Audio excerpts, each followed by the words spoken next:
Olá, vamos falar hoje sobre templocentrismo. Nossa, uma palavra tão comprida, não é? O que significa essa palavra? Templocentrismo. Templocentrismo é quando alguém coloca o foco no templo. O templocentrista é aquele que acha que nada pode ser feito fora do templo, de qualquer templo.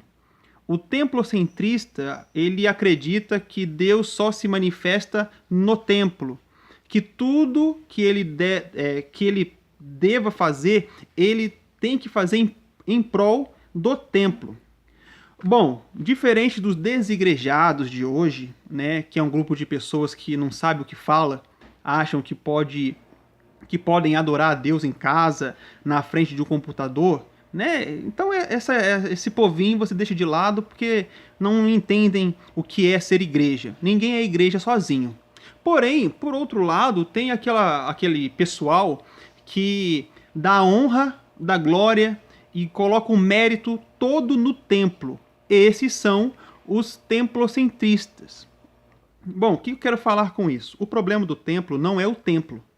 O problema do templo é aquilo que o templo ele gera, as consequências, os desdobramentos do templo. Porque quando você tem um templo, você tem que ter lugar para as pessoas sentarem, você tem que ter energia, tem que ter água, tem que ter ventilador, tem que ter uma série de fatores. Tem a área administrativa, tem a área financeira, tem uma série de fatores que acaba tirando foco do que deveria ser o essencial da igreja, né? Que não é o templo. Então eu vou falar algumas coisas aqui que eu ouvi hoje, tá? Dentro do templo. Detalhe que hoje foi uma escola dominical bem interessante.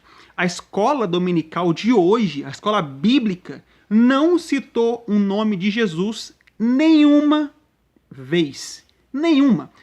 Eu vou repetir, a escola bíblica dominical reformada não citou o nome de Jesus uma única vez. A escola bíblica dominical reformada não leu nenhum texto bíblico. Citou Atos 6, mas foi assim uma citação bem para explicar algo. Não leu o texto. Uma escola bíblica que não fala de Jesus, que não lê o texto bíblico, tem alguma coisa de errado. E detalhe, reformada. Sola Escritura? Passou longe.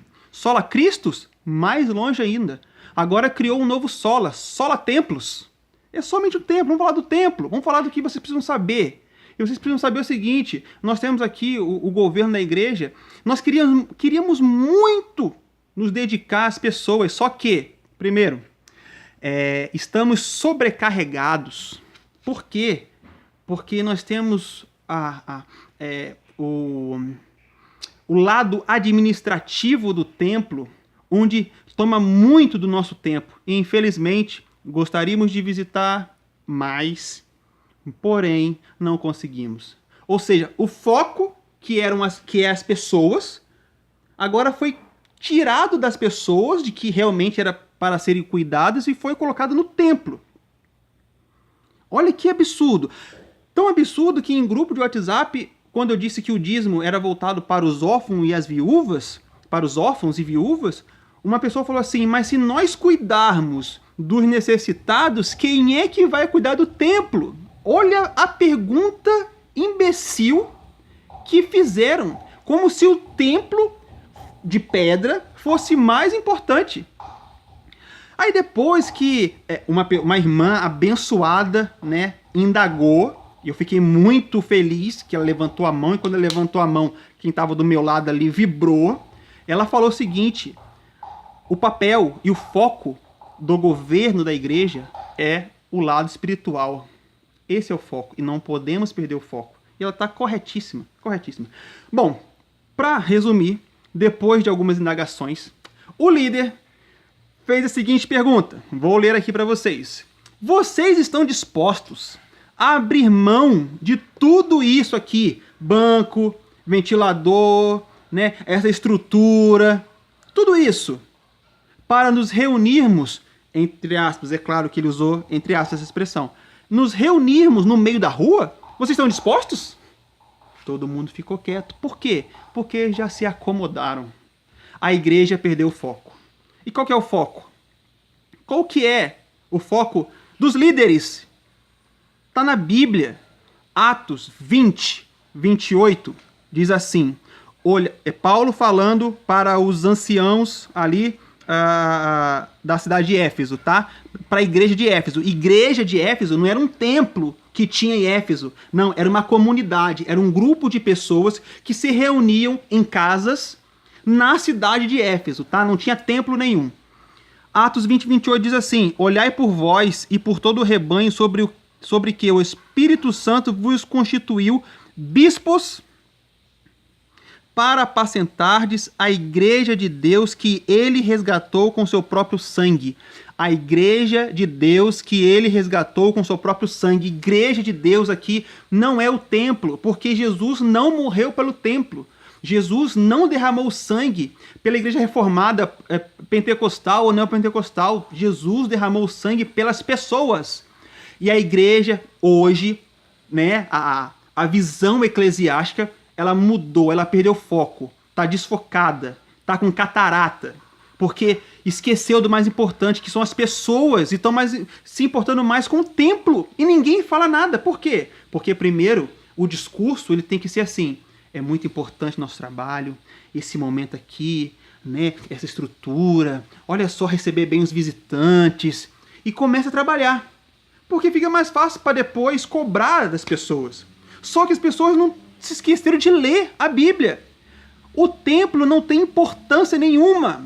O que Jesus deixou escrito e revelado foi que a única coisa que tem importância, o nosso foco, são as pessoas.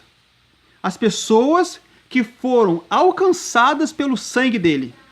Pessoas que foram alcançadas pelo seu sangue. E para terminar, olha só a última indagação que teve. Uma pessoa falou assim: às vezes os líderes eles ficam em dúvida. Eles têm um montante, né, financeiro, um montante, e ficam em dúvida se vão mandar para o missionário ou vão comprar banco para a igreja, para melhorar os bancos, se tornar mais confortável. E eles vão orar para saber se vão mandar dinheiro para os missionários ou se vão comprar banco para a igreja. O que é mais importante, o banco ou as pessoas que estão sendo alcançadas pelos missionários? Entenderam a mentalidade? Sinceramente, é necessário reformar a igreja reformada. Porque hoje em dia, de reformado, só tem a placa da igreja. Só a placa.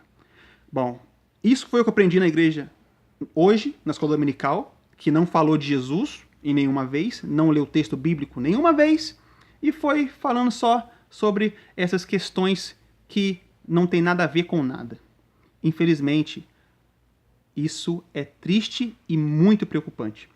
Que Deus abençoe e até o próximo vídeo.